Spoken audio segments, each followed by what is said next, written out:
Hi guys, this is Chef Ben at the Reader's Cafe located at the Route 9 Library and Innovation Center. And today it's going to be all about canning. We're going to show you how to take a jar like this and make it like this. To be specific, we're going to show you how to make cranberry sauce.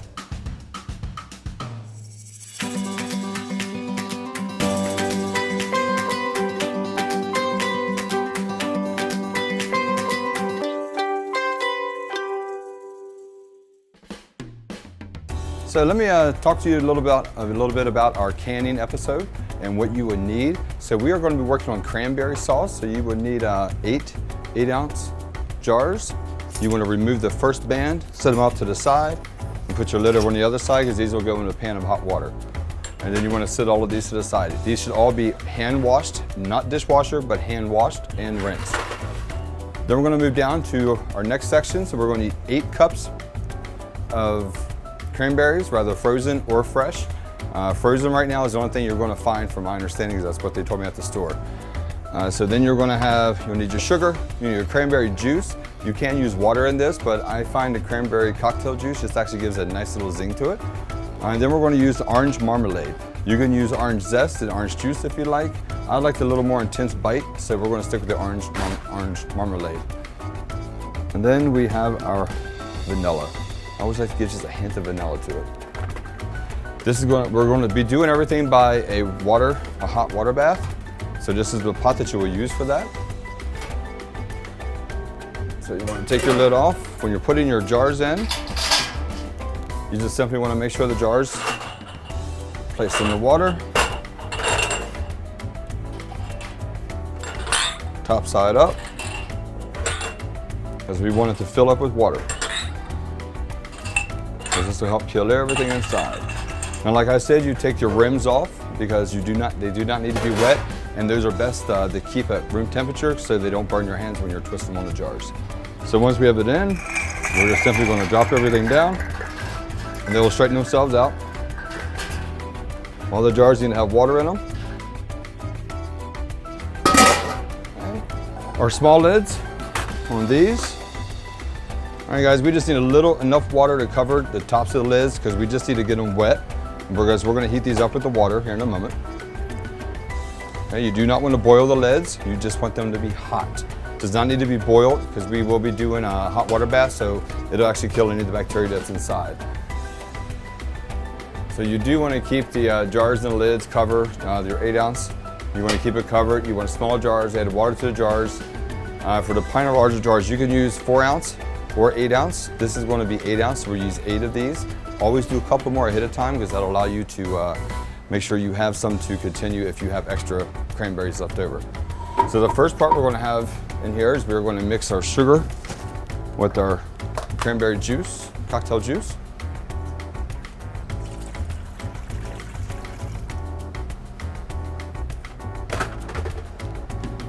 And I put 3 cups of cranberry cocktail juice as well as 1 cup of water just to help mellow it out just a little.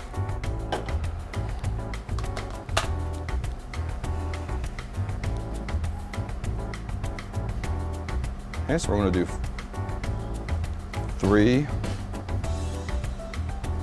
3 cups. Again, you might like it sweeter, that's fine. You just want to make sure that you have it. You just want to taste it as you go, because remember, you cannot take out once you put the sugar in. So you just want it to dissolve.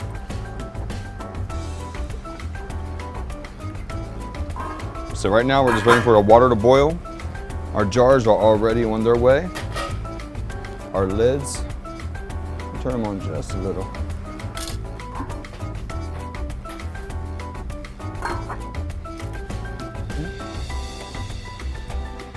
That is sweet enough. So 3 cups is enough. Okay, so you can add your cranberries in. We're just going to let it boil.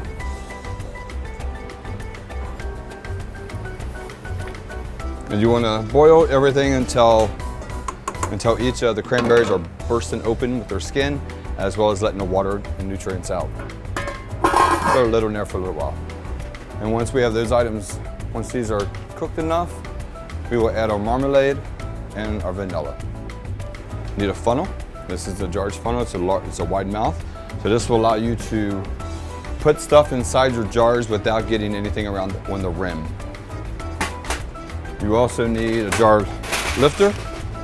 So this allows you to pull your jars out of the can bath without burning your fingers and also letting it slip and fall. And this is a little magnet that allows you to get in top of the lids. Again, keeps you from burning your hands. Seal size should be down because you want to be able to lift the lids up from the front, straight out from the top. To sit right directly on the jar. And actually smells good already. So this is going to be our thermometer. It is a candy thermometer, so it can be used for candy as well as deep fryers. So you want it to be able to go up to about 400 degrees. Sorry guys, so we have our cranberries are boiling. We still have too many in the skin to stop right now, and we need the sauce to thicken up a lot more. Our jars are boiling, so we can just turn them down. They don't need to boil, they just need to stay hot. We need about 180, because like I said, once these are in here, it'll actually kill any bacteria that's boiling it. So you'll see the whole beam, see how they're starting to deflate. So that's what you want. You want that air to come out. Because if you have air in the product, then this will, could cause your jar not to seal, as well as come out spoiled. Okay, so it looks like we're just at the boiling point. So now it's time to kick it up.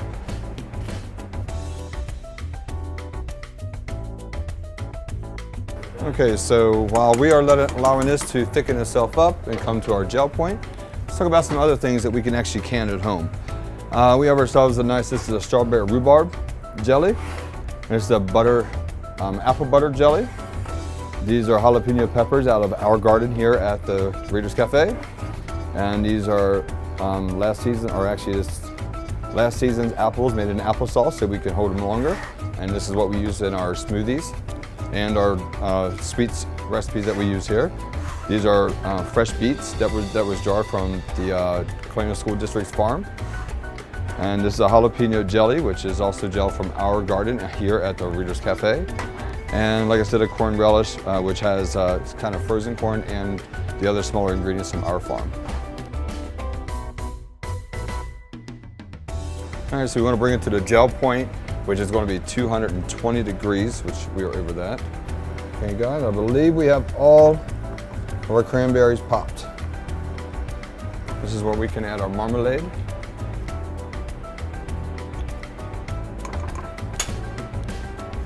And this is going to be about 4 tablespoons. And again, this is 1 tablespoon of vanilla extract. The aroma smells good.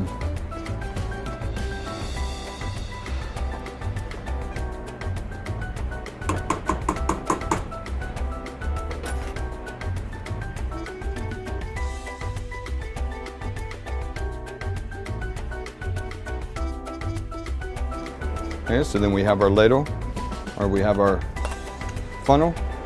Okay, you want to leave, I think it's a ½ an inch on the top. So basically you want to set it right about at the bottom of the rail. And you go top.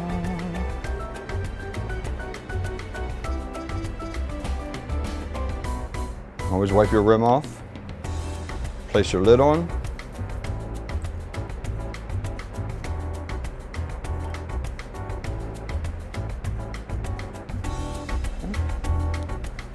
Then you'll put your ring on. Okay, when you tighten these lids, you just want to take them a fingertip tight. Don't over tighten them, you just want them enough to hold the seal down in the water. Do not wipe any water off at all, it'll dry on its own once we get finished with the process here.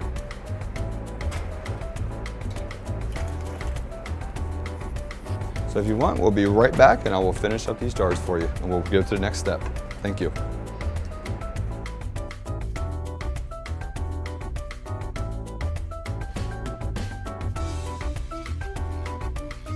The reason why you want to make sure your lids are not overly tightened is the fingertips will allow it will allow the lid to still have a little bit of airflow so it can release itself. You'll notice the bubbles are coming around the lids of the cans. That is what they are doing. So we're going to let these cook for about 10, 15 minutes. All right, so you want to make sure we're boiling it to make sure we're killing all the bacteria inside of the jar. All right, so we're already hearing some popping. All the jars need to be pulled out, and we're just simply going to set them here and let them cool for 24 hours. You do not want to set them straight on the metal, so I would use a towel. You do not clean the liquid off the lids or the jars. They will dry on its own. You do not want to mess with the seal at all. Sounds to me like we already have some good seals. The popping sound is your jar sealing itself. So it's a good thing if you're actually hearing them pop already,